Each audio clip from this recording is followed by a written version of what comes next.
کہ جو ہمارے ساتھ حالات پیش آ رہے ہیں، کبھی مسجدوں کو لے کر، کبھی خانقاہوں کو لے کر، کبھی بزرگوں کے نام کو لے کر، اب ہمارے وقف کی جائیداد کو لے کر، یہ سارے جو معاملات ہیں یہ اچانک آنے والی چیزیں نہیں ہیں۔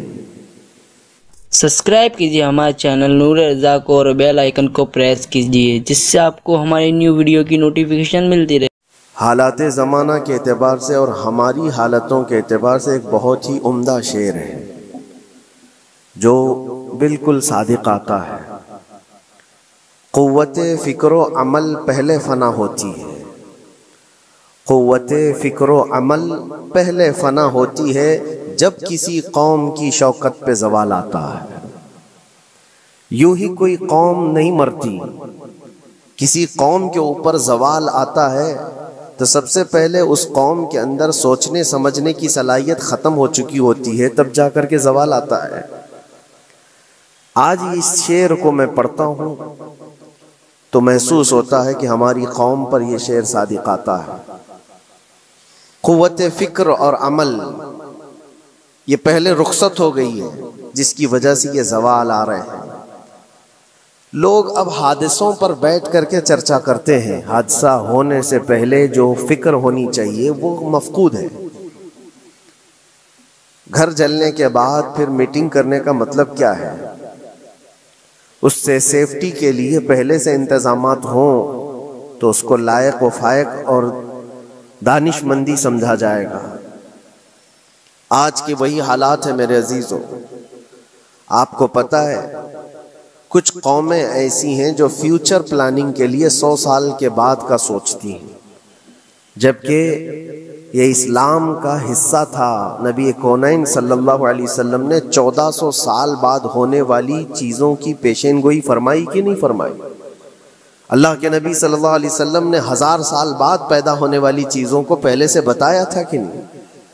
یہ ساری چیزیں نبی آخر الزمان صلی اللہ علیہ وسلم نے جو بتایا، مطلب یہی تھا کہ اس وقت کے لوگوں کو ضرورت تو نہیں تھی ان حالات کی، پھر بھی حضور ان کو بتا رہے تھے، صحابہ کو۔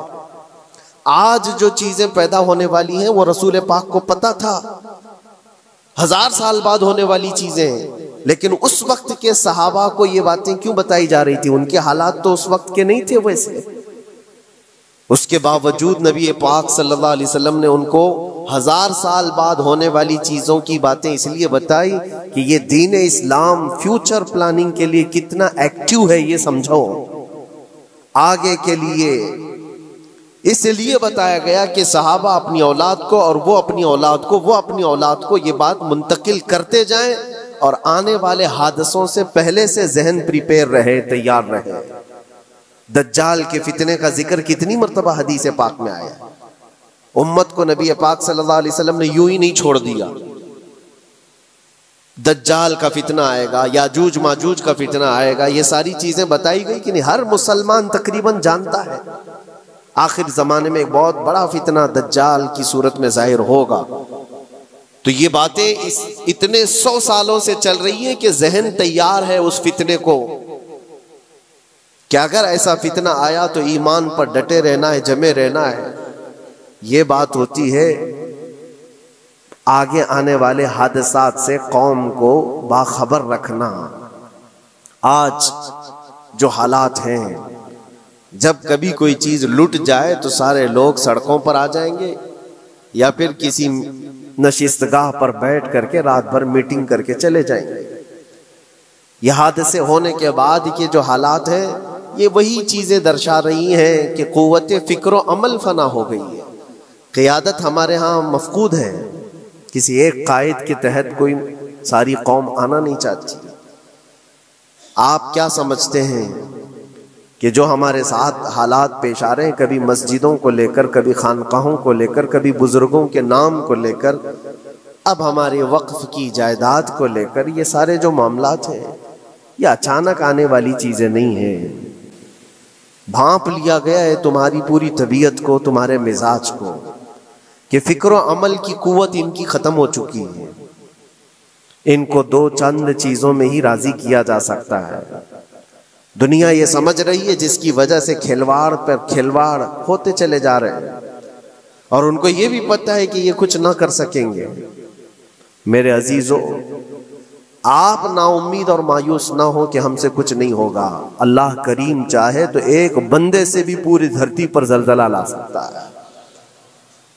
اللہ کریم کی ذات پر یقین اور توکل رکھو. سرکار غریب نواز ہندوستان آئے تھے تو بہت بڑی فوج لے کر نہیں آئے تھے، اللہ کی ذات پر بھروسہ کر کے آئے تھے، اور 90 لاکھ لوگوں کے دلوں میں چراغ اسلام جلا دیا تھا. وہ یقین اور توکل کے ساتھ آئے تھے. آج لوگوں کے دلوں کے اندر جو مایوسی اور نا امیدی ڈالی جا رہی ہے کہ کچھ ہوگا نہیں، ابھی کچھ کرنے سے کچھ نہیں ہوگا، یہ نا امیدی اور مایوسی تمہاری طبیعت میں کیوں آئی؟ کیا تمہارا رب تبارک و تعالیٰ کی ذات پر یقین کمزور ہو گیا؟ اگر یہ اس طرح کی بیماری آئی ہے تو پھر بدر پڑھ لینا. جب رسول پاک صلی اللہ علیہ وسلم کے ساتھ وہ صحابہ جا رہے تھے، ان کو اچھی طرح پتا تھا کہ سامنے آنے والی فوج کتنی طاقت لے کر آ رہی ہے.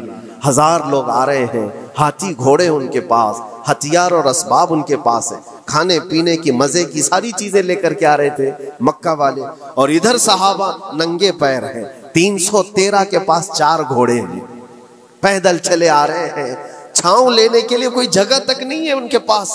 ایک کھجور کسی کے پاس ہو تو 10 لوگ اس پر اکتفا کر لیں.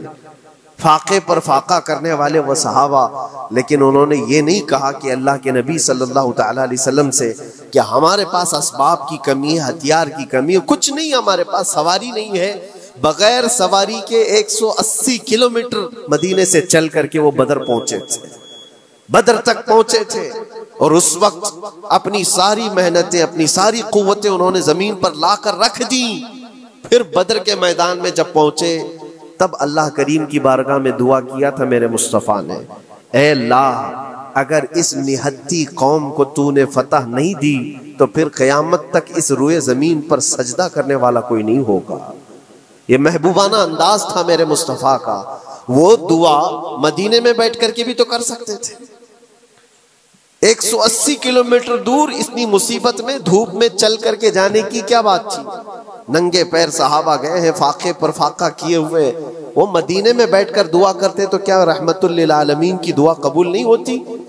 لیکن مصطفیٰ کریم صلی اللہ علیہ وسلم نے یہ مزاج دیا ہے، پہلے فکر و عمل میدان میں لاؤ پھر دعا کرو، اللہ کی مدد آتی ہے. یہاں ہم بیٹھ کر کے یہیں سے دعا کرتے ہیں، کچھ کرنا نہیں ہے، بدلنا نہیں ہے، اور فکر و عمل کو لانا نہیں ہے، تو پھر صرف یہاں بیٹھ کر کے دعا کرنا. یہ تو میرے عزیزوں عورتوں کو اس سے ذمہ داری دی گئی ہے کہ تم میدان عمل میں آ نہیں سکتی، تم اپنے گھروں سے دعا کرو اپنے بھائیوں کے لیے. لیکن یہ کام تو اب سارے مردوں نے بھی لے لیا ہے. بہرحال قوت فکر و عمل پہلے فنا ہو جاتی ہے جب کسی قوم کی شوکت پہ زوال آتا ہے.